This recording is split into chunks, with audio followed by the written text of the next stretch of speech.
Whoa, whoa. Hold the phone. You're saying that your hatchling is going to end up being a duplicate of my personality? Why? I mean, I'm not saying I'm a bad guy, but I really wouldn't wish my personality on anyone. It can't be helped, she replied. This is simply the way symbiotes work. In the beginning, we're a blank slate. Most of our initial personality traits come from our very first bond, our first host. They are, in a way, like our teachers, our instructors.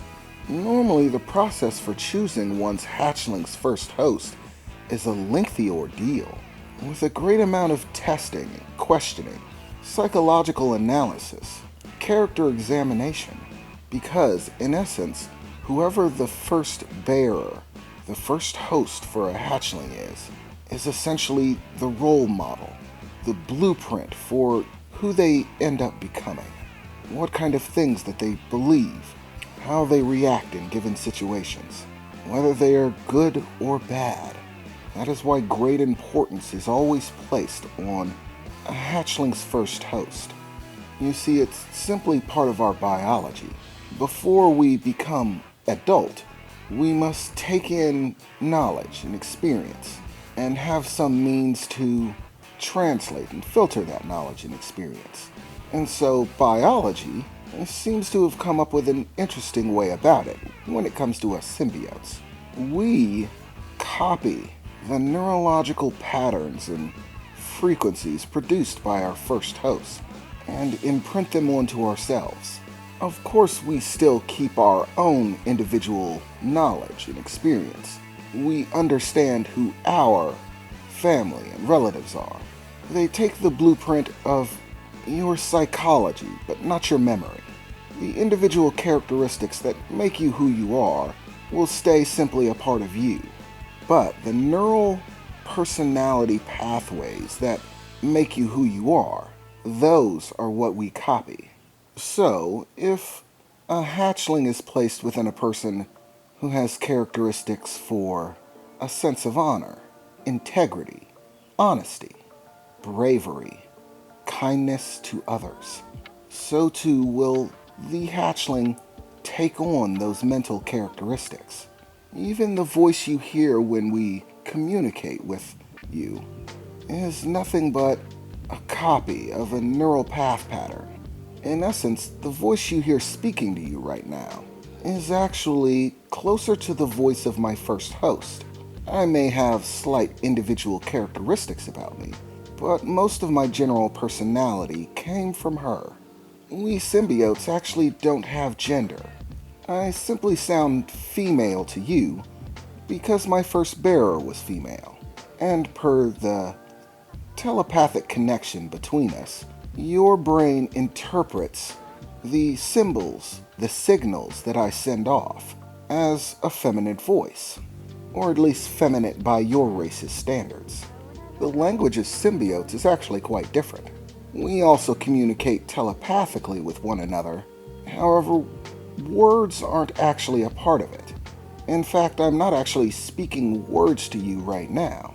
We communicate through a complex mixture of emotional wavelengths and patterns. Through the process of bonding with a host, your brain becomes capable of interpreting those patterns as speech. This is why you believed that I was speaking your language. I'm not. I have no idea how to speak English. I don't actually think I'm physically capable of it either. Your brain is simply able to interpret the emotional wavelengths that I produce and translates them into a language that you can understand. So in essence, it doesn't really matter what language you speak. You will always be able to understand me clearly. This process is yet another one of the reasons that we are so hurt by the fact that Becky is using our hatchlings and giving them to very corrupt individuals. The longer the hatchlings remain with these corrupted individuals, the more likely it is that they themselves will become corrupted. that their desires will be negative rather than positive, and why we must attempt to separate them as soon as possible, before the damage is too great. At first, they will only begin to copy basic understanding patterns. What's up, what's down, left and right, cold and hot. Next will come meaning for things, understanding of emotions, sad, happy, confused, and then the more social aspects of communication, how to communicate with others. But the final step is the adoption of the bear's personality traits, the blueprint for how to interpret all of that information and react to it. This is the step that we need to avoid at all costs. The hatchlings that have been planted in Becky's subordinates must be separated before this point. Otherwise, it will simply be too late. Okay, I replied. That's definitely some deep stuff, but I suppose it's no different than a human child being taken by a group of criminals and raised by them. If you're raised to believe that being a criminal is okay, then that's how you'll perceive the world. I suppose symbiotes aren't much different. They just take a strange way about it, I said as I fastened the last lace on my shoe. It was at that point that I heard a knock on the door. "Yo, Sunshine, are you up?" I heard Vicky's voice announce from the other side, before opening the door. "Well, look who it is. And what do we have here? You're actually dressed and ready to go. I can't really believe it.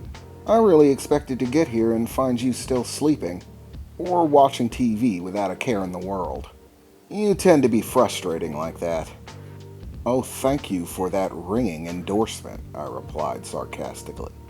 "Remind me not to put you on the references list for my next job application. I don't think it's going to be a good idea.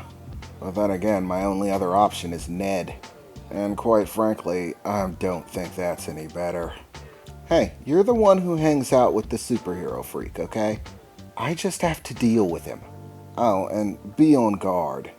He's been picking out outfits to go to the bar with you. He's still convinced that your 15 minutes of fame is going to get him a date. Ugh, and don't even get me started on his latest update on the superhero secrets. He's still convinced that a werewolf has become a superhero in Black Rock Falls.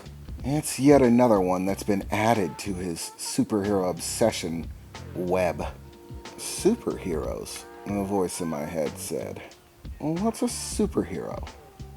For a moment I had to stop myself from reacting out loud, and just tried to think.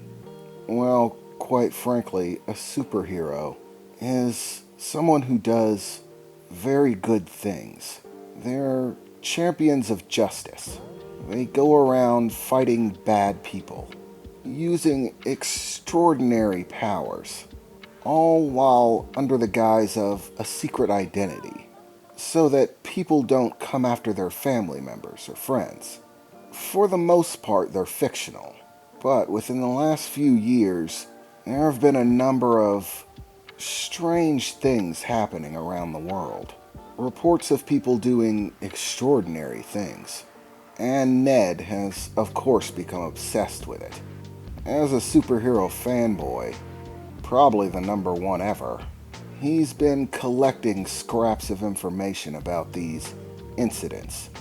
He's convinced that superheroes are beginning to rise from the shadows. The only one that's actually confirmed is a figure that people only know as Superstar. And quite frankly, no one really knows what to think about her. Basically, she's untouchable. When she first showed up, the government tried everything. Drones, soldiers, tanks, to enforce order on her. Make her toe the line and explain exactly who she is and how she can do the things she does. all of which failed abysmally.